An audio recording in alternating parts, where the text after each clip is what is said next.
Your experience being sheltered again, what happened there?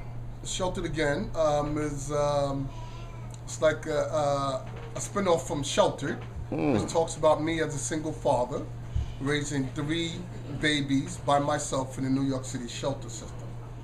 Sheltered Again, I went back into the shelter system, this time with two of my sons. Two of them. Okay. Okay. Two of them. Sons. The third one didn't go, right? The third one didn't go. The third one was Yeah. Okay. Yeah. Okay. Oh, we got the tape right that time, right? Okay. All right. I said what I said. Well, you said what you said. Okay. My oldest son, he was living with his mother, and my two youngest sons, my middle son and my baby son, went back into the shelter system with me again. What the difference compared to Sheltered and Sheltered Again? Sheltered talks about me as a single father raising three babies in the New York City shelter system, and on the same token, I talk about the New York City shelter system. Very similar to The Pursuit of Happiness. Sheltered Again, it has a bit of a twist to it. What's the twist? Sheltered Again is a motivational book. It's an uplifting book.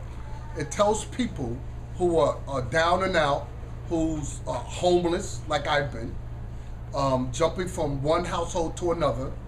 I let them know that no matter what your situation is, no matter what your background is, no matter how you feel about yourself, that there's light at the end of the tunnel. You just got to stay positive. You got to have goals in your life, and most of all, you got to love yourself. How are you doing with this book? My book is doing well. All my books are doing well. Oh, okay. Well, all my books are doing well. If you could go to my website, which is www.youthworldtoday, and you can check out my shirts, my books, and you got a whole variety of stuff. Other shows I've been doing as well. Oh well, good. So at least this show gave you another come back again, right? Absolutely. Yeah. All right. The Lenny show, y'all. The Lenny show. Yeah. Okay. On that note, I'd like to thank you very much. In a few minutes, we're going to interview one of your sons coming up on the LMS Extra Special, and take it down. And we're back with the LMS Extra Special with Mr. Denard Parks and Sons. He insisted to be this. He said, "I want you to bring my sons." And one thing, he's a real persuader and a talker. And we have his sons. One of his sons. What is your name, my friend? Elijah. Say it a little louder. Elijah. We can't hear you because this picks up. We can't hear you. Elijah. Okay. Tell me about your dad. A little bit about your dad. I mean, what can I say? He's like an urban black superhero. In what way? I would say in an inspirational way. In an inspirational, what kind of inspirational way? Well, he actually tries to. Well, he actually tries to inspire me and my brothers. I was in an educational way, I should say. It's like what he says that you always gotta have motivation and dedication to do anything. So as far as him writing the book, I guess he's just trying to like lead us to an example that you gotta like do something in life to make something of yourself. Did he? Did you contribute to this book? Help contribute to this book? Not really. Well, you did. Well, you were his son, right? Yeah. And okay, and he talks very highly of you of his sons. He brags about my three sons. We're not talking about the TV show, I used to like that show too. But he talks very highly about you. What are you doing right now, my friend? I'm basically just going to school right now. What school you going to? TCI. TCI. What are you planning to do? I'm actually planning to do audio, but then I got stuck on digital media. Okay. I'm going to book a trip to Florida and go to school there instead. Okay. What is your advice, people? How old are you, man? Just turned 21. 21. Good age. That's the last time a lot of people in here were 21, right? That's a long time ago. It's a long time. 21, right? 21. That's good. They say you're a man. What's your advice to young people? My advice is just basically just keep your head up and like don't get caught up in a lot of BS that's out in the world because like I mean the world is cold and and the streets will shiver you. So like just basically just always have a goal in life and just do something to make something of yourself basically because like not a lot of people live to see tomorrow. Well, that's true. I just read the paper. Some about 16 years old didn't live to see tomorrow. And 13. And 13, right? So that's basically. But you know, you were in the shelter. You know, there was a lot of. I imagine a lot of crazy things are going in the shelters. You didn't get caught up in all that craziness in there, right? When I was young, only when I was younger. To be honest, I don't remember a lot of things happened when I was younger.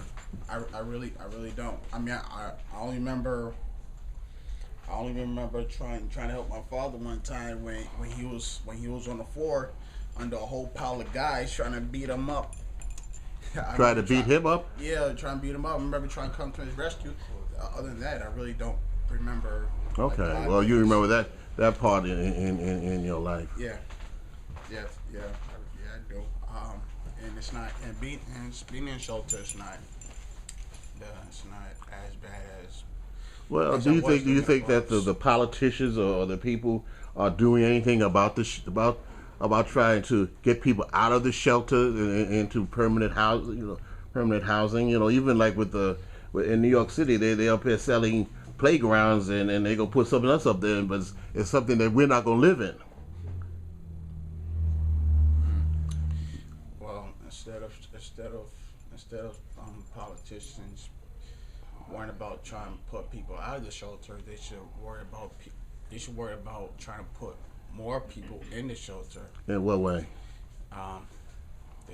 There's 60%, at least 60% homeless people in New York.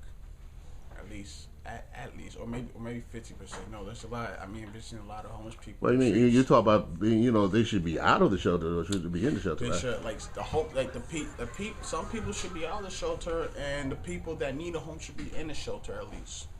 We need more. We need more housing. I agree on that. On that note, I'd like to thank you very much for coming on today on the LMS Extra Special.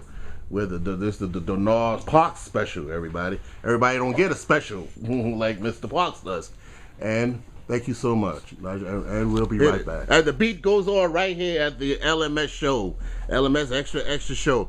We did it dedicated to Denoise Park. Give him Mr. Parks a big hand. Give it up. We don't do that for everybody, Mr. Parks. We don't do it for everybody, okay? Everybody ain't been in my shoes. Well, you didn't in your shoes. Well, you can't never tell. In my shoes. Well, nobody. We'll talk about that later on. You have another son up here. What's your name, my friend? Akeem Parks. A little louder, please. Akeem Parks.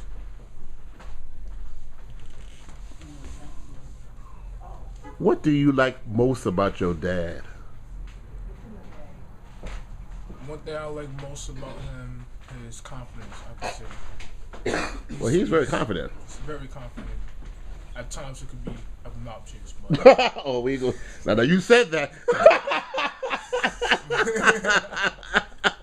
But go ahead. his confidence is contagious. Okay. You see, so What it is. that's a positive quality of my father. Are you currently going to school? How old are you, my friend? I'm 19. 19. Yes, sir, I am in school. You're in school. What school are you going to? Queensboro Community College. Oh, okay. That's at Long Island City, right? No, it's near Springfield. Oh, Springfield Boulevard, right? Yeah. I think I know you're talking about. Okay, I think about LaGuardia. Okay, LaGuardia. What are you majoring there? What you planning to do? Psychology. Okay.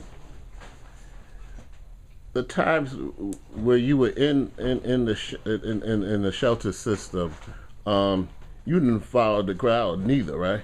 No. In the shelter system, I was more of an outsider. Okay. I was a target. What kind of target? A target for kids. You know, the new guys. Oh, the new kid on the block, huh? Yeah. Oh no. They thought you had that in prison, huh? Okay. Um, how did you keep them off of you? I ran to my dad whenever they whenever they tried me. There's times where they got to me and I couldn't get to my father on time because either he wasn't present or because they just got to me first. But whenever to avoid that, I would try to go to my father and let him resolve the situation. You know, your father cooks meals, right? Yeah. Yeah. What is his what favorite meal you like that he makes? Okay. It has to be when he mashed potatoes from scratch with some sort of steaks, a thin slice of steak that he buys with, and he choosing the vegetables. Oh, okay. So he fixes that real good, right? Semi. Semi. Oh. Semi. Oh, I see. Semi. Okay. What do you like to do in your spare time? Play basketball. Go out with friends, mingle. Okay. Meet new people. What's your favorite basketball team? Well, we're favorite basketball player or favorite basketball team? Oh, okay, well, let's put favorite basketball player. Oh, Kobe Bryant. Kobe Bryant. Okay. Kobe Bryant. How about your favorite basketball team? You got Oklahoma City. Oklahoma City. That's with Durant and Westbrook. I was just happy I was coming over here. I happened to see they're doing an interview with Westbrook. Looked like I think they started getting as this tape. They started getting in now, right? Okay. Also, too, about your dad. When your dad went back in the second time around, did you go with him? Yes. Okay. Which one didn't go with him? My older brother. Oh, you had him up a few minutes ago, right? Yes. Oh, okay. He didn't go with us the second time around because he was already living with my mother. Okay. Me and my little brother. He's now 17. By Okay. the time, I believe he was 15. Okay. You know, I may have. You said a few minutes ago that he could be obnoxious at times, but I have to admire him because here's a man, a black man, who worries about his children. Give him a big hand.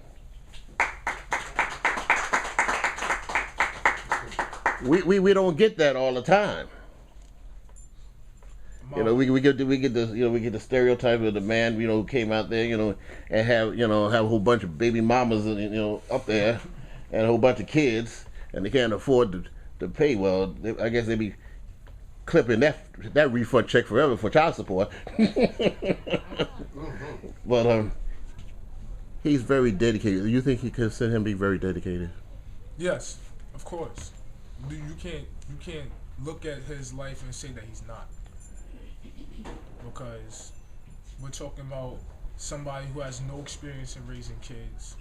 Well, most of us don't have that experience. Yeah, Go of ahead. Of course. Yes. He had to learn immediately. Like he had to learn things that was outside of nature, like nurturing, parenting. He had to learn how to cook. He had to learn how to provide for not just one whole life, not just one whole human being that he made, but three. So like that's a lot of pressure or that he has to adapt to immediately to raise us. So yes, he is very dedicated. Extremely. So when Father's Day comes, usually when come around to Father's Day in the hood, they usually don't honor Father too much. He may get ties that don't fit, out of date or whatever it is. I'm not knocking Mother's Day because the place is packed for Mother's Day in the hood. But Daddy don't get that. He gets it from me. I let him know all the time what he needs. I don't. He knows. Our relationship is very healthy, so he knows how I feel about him. So. On that note, I would like to thank you very much for coming down. Well, Mr. Parks, it was worth.